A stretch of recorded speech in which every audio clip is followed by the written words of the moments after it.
तो दोस्तों नया वीकेंड आया है और अपने साथ नई मूवीज लाया है जिसमें शामिल है वनवास। बाऊजी बाऊजी बाऊजी बस ना, जी ली उन्होंने अपनी जिंदगी।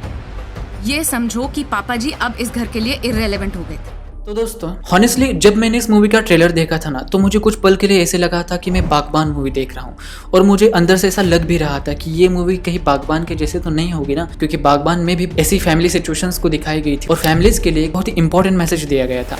लेकिन मैं बहुत ही गलत था क्योंकि इस मूवी का और बागबान मूवी का कंपेरिजन करना ही गलत है। डेफिनेटली ये मूवी बागबान जितनी अच्छी नहीं है, उसे मैच भी नहीं कर सकती, लेकिन इसका मतलब ये नहीं कि ये मूवी बुरी है। तो असल में ये मूवी है क्या और क्या आपको सच में थिएटर में जाके देखनी चाहिए, आपका पैसा और टाइम वेस्ट करना चाहिए या फिर इसके OTT पे आने का वेट करना चाहिए? इन्हीं सवालों के जवाब देने तो मैं आया हूँ, आपका रिव्यू वाला भाई ओमकार विद फिल्म चर्चा।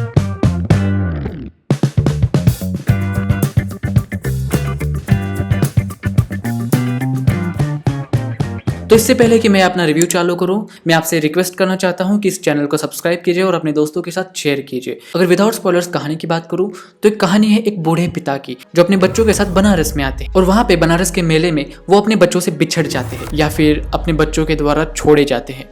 इसी को जानने के लिए तो आपको थिएटर में जाना है।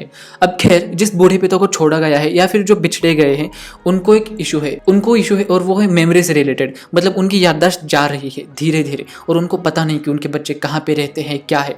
और अब उनका सिर्फ एक ही मिशन है कि उन्हें अपने घर जाना है, उन्हें अपने बच्चों के पास जाना है। और इसी जर्नी में उनकी मुलाकात होती है हमारे पिक्चर के हीरो से, जिससे वो रिक्वेस्ट कर रहे हैं कि मुझे अपने बच्चों के पास जाना है। अब हमारा हीरो उनकी मदद कैसे करेगा भी या नहीं करेगा, इन्हीं सब पॉइंट्स के अराउंड रिवॉल्व करती है ये पूरी कहानी। अब अगर कहानी के बारे में बात कर ही रहे तो मैं आपको बता दूं कि इसकी कहानी उतनी अच्छी है नहीं जितने आप एक्सपेक्ट करोगे। मतलब एक अच्छा स्टार्ट किया है मूवी ने, लेकिन बीच में कहानी कहीं भटक जाती है। मतलब जो हमारा हीरो है उसकी अननेसेसरी जो लव ड्रामा है उस पर ज़्यादा फोकस आता है और उस टाइम में नाना पाटेकर जी ने जो बूढ़े पिता का रोल किया है उसको इग्नोर कर दिया जाता है, उन पे फोकस नहीं होता। और तब वो जो लव ड्रामा दिखाया गया है हीरो का और हीरोइन का, वो बोरिंग है। मतलब उतना मज़ा नहीं आता वो देखने के लिए और उसको इतना स्ट्रेच किया है ना कि आपका ध्यान फिल्म से भटकने लगेगा और आप मोबाइल निकालोगे, कुछ भी करोगे, या फिर कुछ लोग तो थिएटर छोड़ के भी जा रहे थे। तौबा तौबा तौबा, थारा मूड खराब कर दिया। वैसे लोग थे ही नहीं बहुत ज़्यादा थिएटर में, लेकिन जो थे वो भी इस मूवी से बोर हो रहे थे उस सीक्वेंस के लिए।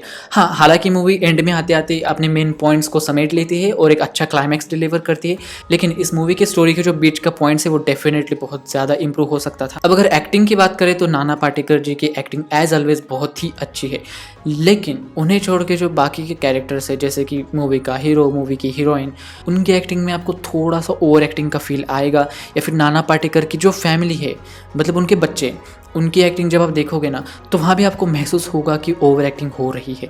मतलब जैसे इमोशंस डिलीवर होने चाहिए वैसे इमोशंस डिलीवर नहीं हुए, लेकिन उनकी खराब एक्टिंग को समेटने का काम करती है मूवी की स्टोरी मूवी की बहुत ही अच्छी है। जो इनका इंटेंशन है, जो मैसेज ही फैमिलीज को देना चाहते हैं, बहुत ही अच्छा है। लेकिन आई थिंक इसका प्रेजेंटेशन और अच्छा हो सकता था। जैसे कि इसका जो स्क्रीन प्ले है वो और टाइट हो सकता था। इसमें जो अननेसेसरी डायलॉग्स ऐड किए गए हैं, सिक्वेंसेस ऐड किए गए हैं, अगर उन्हें निकाला जाता तो ये मूवी और ज़्यादा अटेंशन ग्रैबिंग बनती। इस मूवी का जो मैसेज है वो कहीं ना कहीं बागबान मूवी से रिलेट होता है, तो वहां पे भी एक चूक है कि बागबान मूवी में जो बच्चे थे या फिर जो अमिताभ बच्चन थे या फिर जो हेमा मालिनी थे, उनका जो कैरेक्टर्स था उस मूवी में उन सभी को बहुत ही अच्छे से प्रेजेंट किया था, बहुत अच्छे से उनको टाइम दिया गया था।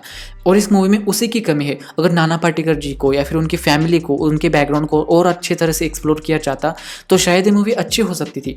और जो हीरो है उसके जो सिक्वेंसेस है उसे अगर नाना पाटेकर जी के बैकग्राउंड से या फिर उनकी जो मुश्किल है जो परिवार के साथ होती थी उनसे अगर रिप्लेस किया जाता था ना तो आई एम डेफिनेटली श्योर कि मूवी अब जो है उससे बहुत ही ज़्यादा अच्छी हो सकती थी।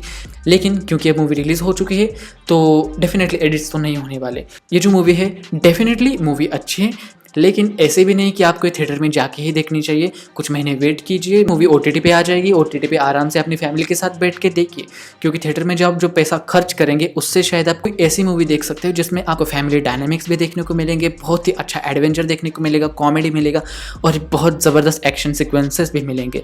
जी हाँ, मैं बात कर रहा हूँ Mufasa the lion king movie की, जो वनवास के साथ ही थिएटर्स में रिलीज हो चुकी है और उसका रिव्यू भी मैंने अपने चैनल पर डाल दिया है।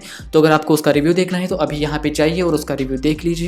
और अगर आपको वनवास मूवी का रिव्यू अच्छा लगा होगा तो अभी मेरे चैनल को सब्सक्राइब कीजिए और मिलते हैं अगले रिव्यू में।